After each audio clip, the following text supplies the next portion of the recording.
Hey guys, Tyler from Righteous Gaming here. Thanks for taking time to watch the video. I really appreciate it. If you haven't already, please subscribe to the channel. Our next goal is to get 1,000 subscribers on YouTube. So today, we are officially less than 1 month away from the world premiere for High Seas in Taiwan, which means we are officially less than 1 month away until we see all of the cards in the set. Now, about a month ago, I did a reaction video and talked about how the market was responding to the fresh news of High Seas. Today, we're going to follow up on that video. We're going to see where some of the cards are at now that I talked about before. We're going to talk about the treasure packs and how they're going to impact the EV of the set. And finally, we're going to talk about how we think the set is going to do in the long term. But first, let's talk about where the market's at now, a month later, after the news of High Seas. So we talked about two philosophies. We talked about two ways the market responds to cards that are going to be impacted by a new set. We talked about how some cards spike in price. There's either buyouts or there's an increase of player demand on cards that they know are going to be playable, and then they slowly start to go down until we hit the bottom, until we hit the point where the set is spoiled, and then they either go back up based on if the cards are going to be played, or they're going to continue to creep down back to their initial price if the cards are not going to be played as much. Some of the cards we talked about were first Call to the Grave. This card, before the news of High Seas, was $10. It spiked all the way to $45. And now it's back down to $28. We're about to see the bottom of where Call to the Grave is going to be, and then we're going to see in the next set if it's going to be playable in Gravy Bones, and if it is, it's going to go right back up, and if it's not playable, it's going to keep going down. Secondly, we talked about Anaphylactic Shock Extended Art. This card went from $30 all the way up to $100. Now it's back down to $35. And so if this card sees play, then it'll continue to go up in price. Pay Up went from $4 to $25. Now it's back down to $10 again. And finally, Crown of Dominion went from $50 to $80, and now it's back down to $70. So if you're thinking about picking up some of these cards to play during High Seas, now is the time to buy them. Now and in the next couple weeks is the time to buy them. The first opportunity to buy these cards was before the set was even announced. The second opportunity to buy these cards is now. So if you're looking to pick up some of these cards that we know are going to be playable, you should buy them now. The second way that cards react to market news is if they don't spike. However, they slowly start to increase in price over the couple of months until we see all the cards in the set. And so these cards are going to be worth buying now as well, because they're just going to continue to creep up in price. And if they're playable, they're going to see a spike. And if they're not playable, they're going to go back down in price. So these are going to be mostly the class cards. They're going to interact with the heroes. So now that we know what the heroes do, we know some of the weapons, we know a couple of the majestics, we can start to get an idea of how these heroes are going to be played and what kinds of cards are going to be played in the heroes.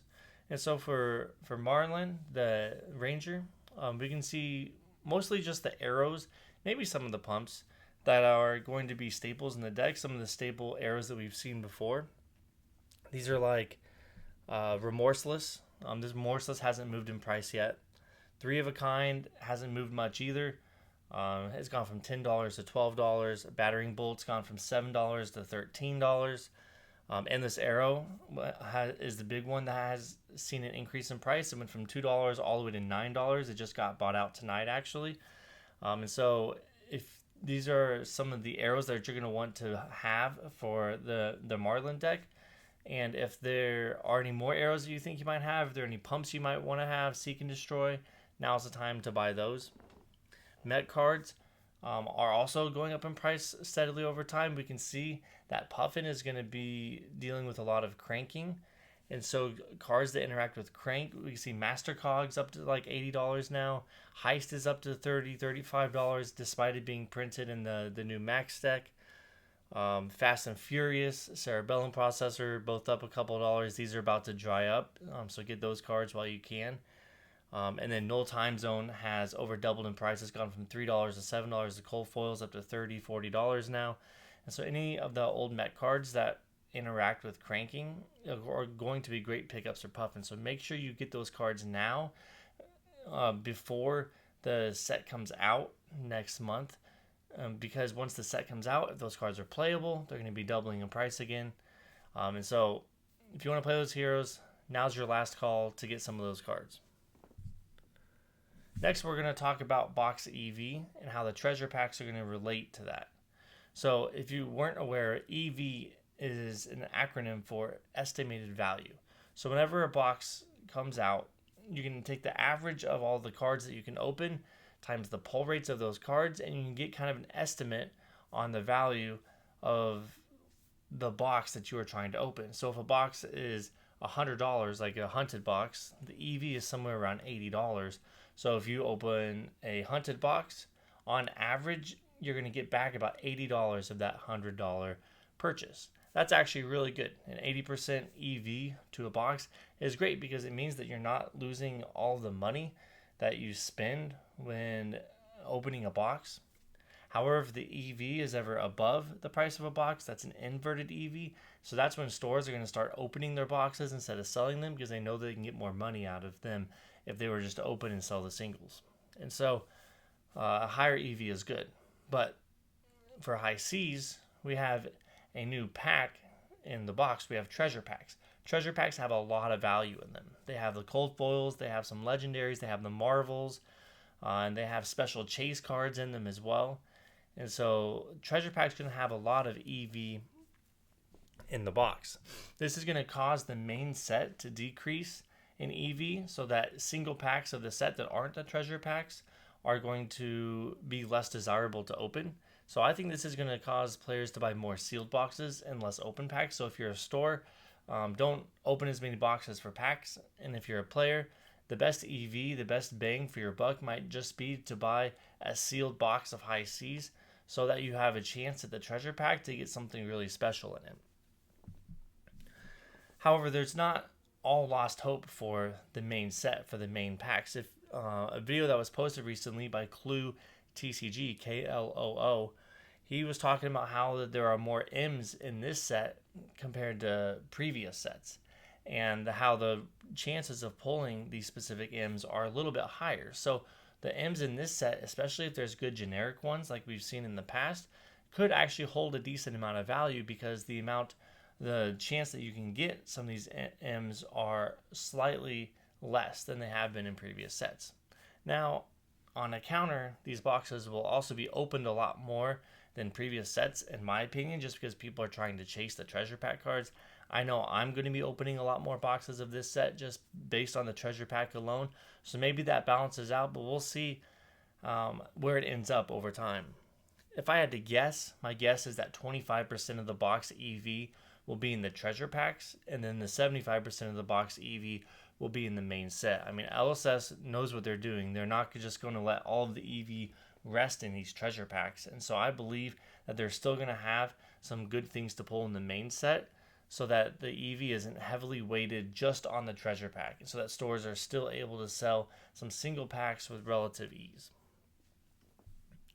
Now, what should stores do with these treasure packs after they've opened their boxes? Let's say you open a box to draft, and you have 8 players.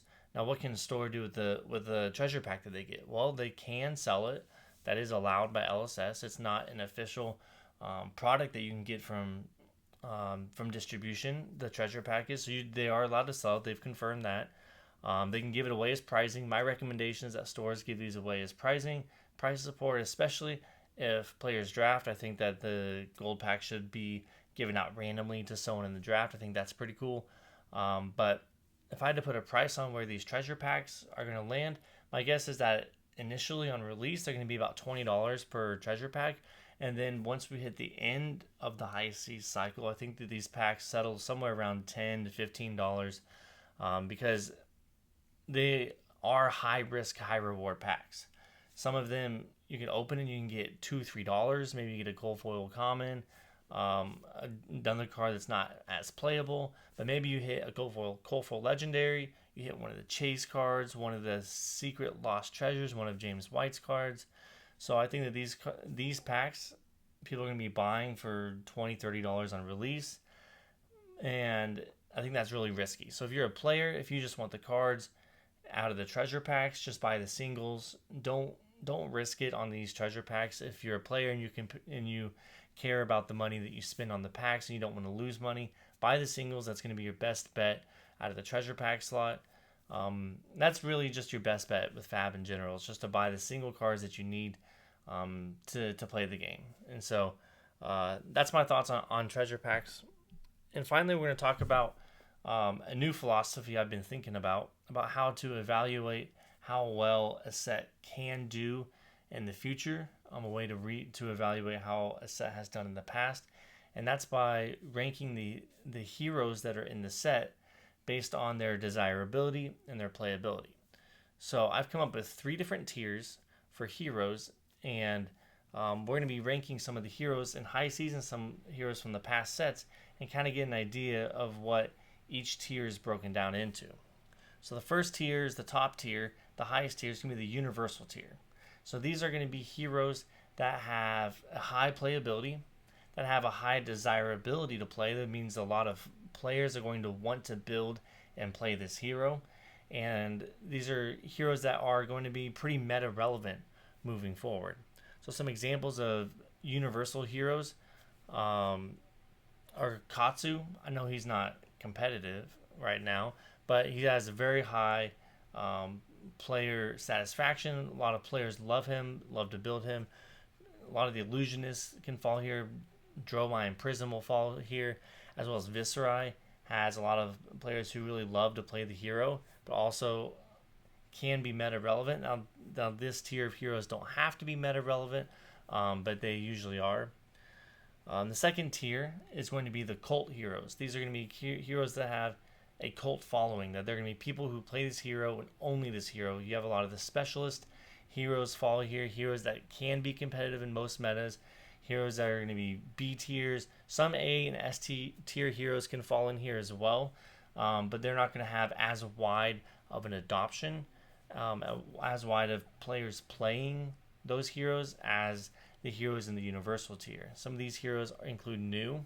They include Vincent, Azalea, and Kasai. All heroes have their cult following, but not a widely adopted hero to play. And finally, you're going to have the fringe heroes, the third tier heroes. Heroes that are cool, but don't see play as widely. Maybe if they're in the meta, if they're a tier 1 hero, then maybe they jump up to the cult tier 2. I don't think that some of these heroes will ever get to the universal tier where a lot of people are playing them. These are going to be heroes like Enigma, even though Enigma was arguably the best deck this past meta. Enigma didn't have a wide adoption rate because people just didn't want to play here. They didn't like playing the deck. Zen falls in here. Zen had a wide adoption rate early on, but that's just because he was the best deck by far. But once he stopped becoming the best deck, he was still a pretty good deck, but the numbers of people playing him fell off significantly because people were tired of him. They didn't want to play him anymore. And Betsy and Olympia fall here too. I don't think they ever get to be a universally well-loved hero, but they do have their small followings and people who are dedicated to those heroes, just not a ton. And so if we evaluate, let's say, Rosetta was great. In my opinion, Rosetta has been the best set that they've ever produced. And so, yeah, I think you have 2 universal heroes here, Aurora and Florian. Both are really good heroes in the meta. Both have a large following, a lot of people playing those decks. And then you have a couple of cult following heroes, Acilio and Verdance, both fall here. Both are well loved by the players. And Verdance is more playable right now, but Acilio also has a lot of people that have built the deck. And so in Rosetta, you have 2 tier 1 heroes and 2 tier 2 heroes. That's very strong. None of the heroes were flops. None of the heroes were in the fringe category. So I think that was a big success. In the Hunted, I think that there aren't any tier 1 heroes in the Hunted. The Hunted was a great set. It was an average set, in my opinion. But I think that it wasn't a bad set by any means. And so I think the Hunted is pretty much the standard of what you want to go for, kind of the 50-50, the middle of the ground. I think the Arachnes and Syndra are tier 2 heroes, cult heroes, and then Fang will be a tier 3 hero, even though Fang can be playable. It's not going to be playable by a lot of people. But Syndra and the Arachnes both have decent followings. A lot of players are wanting to build those heroes. And so I think those are tier 2. But let's talk about high seas. Where are the high seas heroes going to fall? I think that Gravy Bones is an obvious tier 1 hero, universally loved, well loved by the players. I think a lot of people are going to build him. A lot of people are excited for him. Whether he is going to be meta relevant, I don't think it matters. I think he's still going to be one of those tier 1 on desirability for heroes. I think Puffin is going to have a cult following. A lot of people like Puffin. They like the Parrot. They like Polly. And the playstyle is pretty cool with cranking, with mechanologists. There's a lot of mechanologist fans out there. So I think that Puffin's going to be solidly a tier 2 hero. Maybe competitive in the meta, but definitely going to have a strong following behind her. And finally, Marlynn. I don't really know where to put her yet. I think she's going to be on the border between tier 2 and tier 3. She might have a decent following, but Rangers historically in the past haven't had a huge following behind them, and so she may be a tier 3 hero, which is going to be my guess. Even if she's playable in the meta, I don't think that a ton of people. I mean, a lot of people are going to play her because she's a new hero, and it's going to be the release of a new set. But over time, I don't think she's going to have as strong of a following as Gravy Bones or Puffin.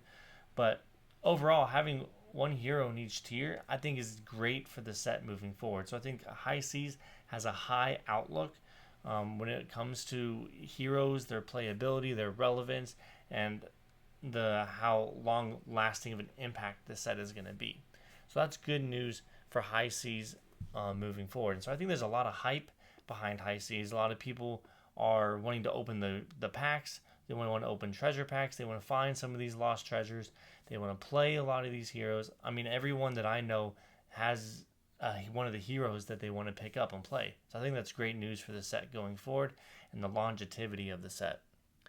So finally, I want to touch on a couple of small things. First, I want to talk about potential reprints in the set. Every set has reprints, whether it be just some commons or rares, or whether it be Power Majestic, like Command and Conquer for the Hunted. I still think that there's going to be two major reprints. I think there's going to be Codex of Frailty. I think Codex of Frailty could be a Majestic and non-foil only. But it could also be a Legendary in non-foil and extended art Rainbow Foil as well. And secondly, I think Warmongers is going to be reprinted in the set as well. I still do. I think Warmongers is going to be one of the legendaries that we get. I mean, Ranger, it seems like Necromancer, Mechanologist all have a mix of non-attacks versus attacks. And so I think that Warmongers is going to be a pretty good card coming up. So if you don't have your set of Warmongers, you can either wait until I think it gets reprinted, or you can take your chance that it won't get reprinted and buy it now. But regardless, I think Warmongers is going to come back and see a lot of play, especially as a blue block 3 for Gravy Bones. I think that it could see some decent play in this next meta. I think Warmongers is solidly going to be a legendary with an extended art. I mean, Codex of Frailty, we got the Marvel version, so I don't think there's any fancy version of Codex of Frailty in this set. However, Warmongers, we haven't got a special version of it yet. And so I think that Warmongers will be, they will bless us with a special treatment version of Warmongers in High Seas.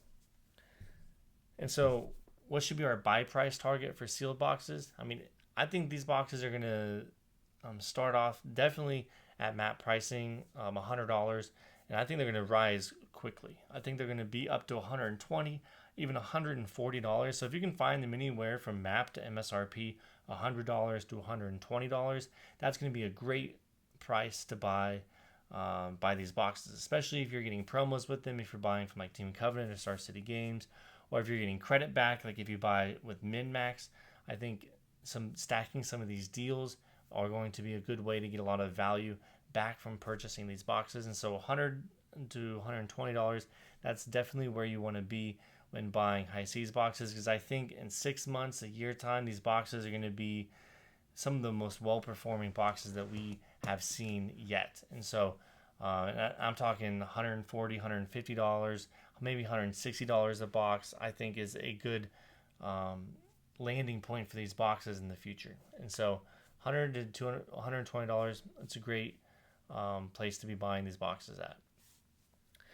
And finally, they're shifting up the pre-release this time. So I wanted to say that I will be at the World Premiere Taiwan, and I'll also be vending at U.S. Nationals.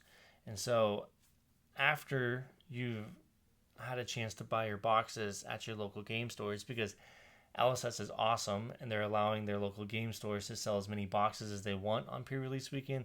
They can run as many events as they want, drafts, sealed, classic constructed, blitz. They can run whatever format they want to and as many pre-releases as they want to and sell as many boxes as they want to.